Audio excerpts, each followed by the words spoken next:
Hello, Sarah of SEK Handmade here, and friends, I am so excited to share with you the Bridget Shawl. This is a gorgeous shawl, and I'm going to tell you all about it. I want to tempt you to stick around to the end. I'm going to show you several ways how to style this amazing shawl and give you a special little discount code. All right, let's talk inspiration for the Bridget Shawl. In talking with people about shawl shapes, one of the things I heard over and over again was that people really love making the shape of an asymmetrical shawl, but once they get it worked up, they have no idea how to wear it. So I, of course, took it upon myself to solve that problem. So I wanted to design a couple asymmetrical shawls myself this year so that I could play around with this shape and figure out some really great ways to wear it. This all started with my Simone shawl, which was a nice lightweight spring shawl, and I found so many fun ways to style it that I just was like, yes, please, let's make another one. Now, my Simone shawl is special because it's worked from the long end to the more narrow end, which is super fun because there's nothing more satisfying than a project that you get faster and faster as you work along. And typically, since you work an asymmetrical shawl, from the tip worked out, each row gets longer and longer, which can be a little daunting. So I knew that when I designed this shawl, I wanted it to be something special, and I wanted it to be really, really customizable. I wanted you to be able to pick up the pattern, work until you ran out of yarn or patience, or it became just the perfect size. What I really wanted to leave out of that situation was math. I knew I wanted a simple body of the shawl and a beautiful border along the edge, but I did not want to have to say, you need to leave this percentage of your yarn left to make the border, and then people having to do math or worried that they were going to run out of yarn. I just wanted you to be able to go and go and go until you ran out of yarn. So I was super excited when I figured out how to add the border at the same time that you work the body of the shawl. So what you're going to do is you're going to work a few rows of the body, and then you're going to come back and work a little section of the border, and you go back and forth and back and forth and back and forth. That way you can just keep working forever if you want a really giant shawl, or until it becomes the perfect size, or you just run out of yarn. I'm so pleased not only with the fact that you can just work and customize this to your own size, but I also really love the texture of the fabric, and I just think the border is really gorgeous. So I really feel like I did not have to compromise on style and texture to work out being able to have a flexible pattern. Because I wanted this pattern to be super flexible, I made 2 samples in 2 completely different yarns as far as fiber content and how much yarn I had of each. I have to confess that this was the perfect project for using up some yarn from my mom's stash, which I just had what I had and couldn't get more of it. My mom had this really luxurious 100% recycled cashmere yarn in her stash, and I only had about 400 yards of it, and so when I ran out of yarn, I had to be done with my shawl. It made this super cute little shawl that is just, it's the softest thing. I know that I'm gonna love wearing this all winter long. Because this yarn came from my mom's stash, it's not as widely available. I'll look around to see if I can find a link, but you might have to kind of hunt it down a little bit, or maybe you're lucky and have some in your stash already. This is ReLux Lite. There was no color name listed on the yarn band, so I'm calling this wheat. It is 100% recycled cashmere, 140 yards per 60 grams. After I made my little tiny shawl, I dug back into my stash and was like, what do I have a lot of? I came across 3 skeins of this stunning yarn by La Bien Aimée.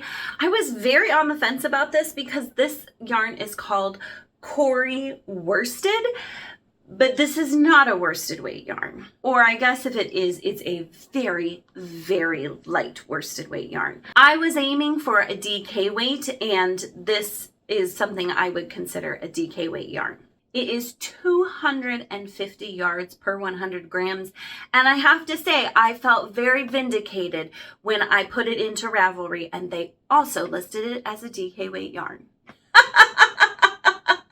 This yarn is a more rustic yarn. It is 75% Falkland Corriedale and 25% Gotland wool. Those are sheep breeds. It's, as I said, a little more rustic. It has some more texture to it. This is going to be perfect for wrapping up in tight when it's super cold outside. It's a little itchy next to my skin around my neck, but I think putting it over another garment or a coat is going to make it super cozy and really warm and cozy. Did I say cozy? Again, this is La Bien Aimée's Cori worsted base. This is the colorway Madeline, and again, I would call it a DK weight yarn. All right, let's talk about the hooks you're gonna need. For this gorgeous and customizable pattern, you're only gonna need 1 hook. I went for a fairly large hook size in relation to the weight of the yarn. I chose a US J10 6.5 millimeter hook to give it a really gorgeous drape. Okay, let's talk customization. Friends, as I said before, the whole point of this shawl, besides learning how to style an asymmetrical shawl, is customization. I really think, though I haven't exactly tried, that you could make this shawl with any weight yarn, any amount of yarn, and you would be golden. That makes this the perfect shawl for diving into your stash, picking up some yarn that you've been waiting for the perfect project for, and just going and using up all of that gorgeous special yarn. I think you're really going to find that it is super easy to work. Once you get the pattern down, it's very relaxing, and honestly, I think the perfect project to work on this holiday season when you have stress coming from plenty of other places. All right, let's talk about styling your asymmetrical shawl. As I said at the beginning of this video, this is something that I think a lot of people get stuck on. So I'm going to give you all the ways to style this so that you can get the most wear out of your gorgeous shawl. I think the key to styling an asymmetrical shawl is a couple things: creativity and a tool. A shawl pin or a shawl cuff can be a priceless investment for being able to wear your shawls lots of ways, but especially asymmetrical shawls. That long off-kilter shape means that having a way to secure them a little bit makes them so much more wearable. So let's talk about a couple ways to wear a shorter shawl. These could also be translated into your bigger shawl as well. So if you want this to be like a traditional triangle shape, all you need to do is point that point down and then line this up to the side. Now you can see I don't have enough fabric here to really hold this in place. So you can either take this, tuck it under your bra strap, and then wrap this other side around and just lay it nicely over the edge that isn't embellished. It doesn't have the border. And you almost look like you have a V of the border, and that will stay put.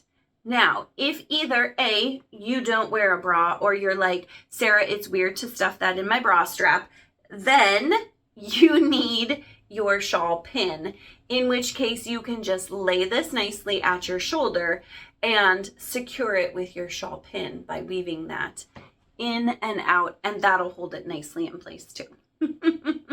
Especially with this cashmere shawl, I love having it nice and cozy around my neck. It's just so soft and warm. So I'm gonna go ahead and shorten the contrast here from the little tiny tip to the longer edge. And I'm gonna do that by folding this edge down so that it comes to almost the bottom, but isn't gonna stick out from the bottom. And this way I have more of like a scarf almost. I'm gonna wrap this guy towards the back of my neck, keep this really nice and flat, wrap this all the way around, keeping it flat, but also making sure that it's nice and snug. And then I'm just gonna tuck my little end in over on the other side. And that gives me, I'm wrapped all the way around the back and all the way up the front. You could also, especially if you have a smaller pin that you want to use, put a shawl pin right there, and that would hold this on the outside, making sure you're not tucking in any of that really beautiful border. Keeping up with the scarf theme, I'm gonna take this and I'm gonna fold it in the other direction because I'm gonna wrap this around my neck in this manner. And I'm gonna pull this down a little bit. We're gonna kind of gather this here and we're gonna take the long end, wrap it over the top, under and up through the center.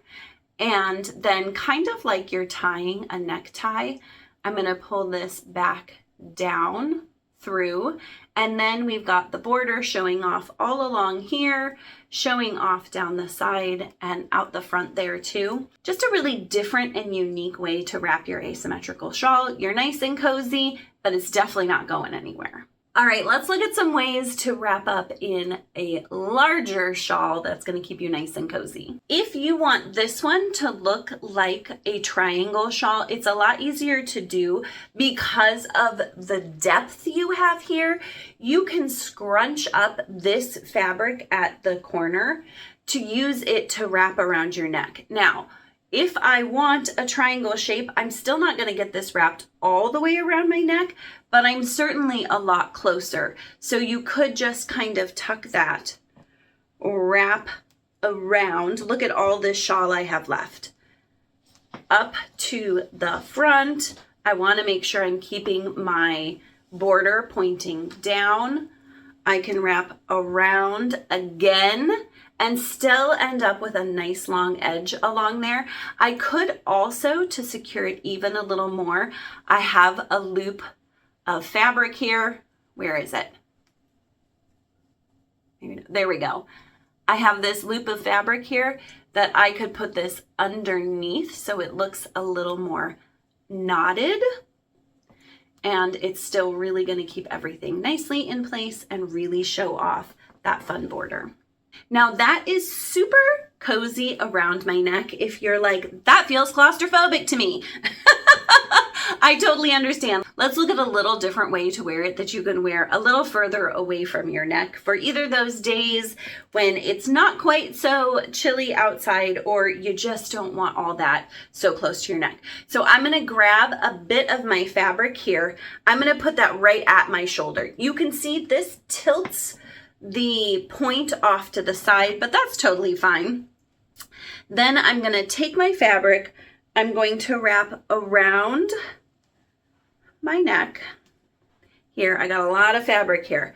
I've got this end, I'm going to wrap around my end here.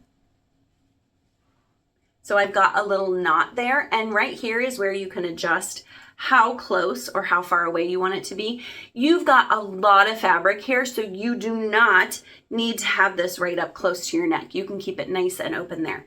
Then I'm going to go ahead and take this, now that I've got it adjusted, and I'm gonna pull it through the center here so that it's looped under what's going around the side of my shawl, because now what I wanna do to really secure it is pull it up and over and then through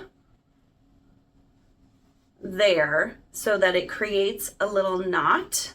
Now you can see it's a little asymmetrical.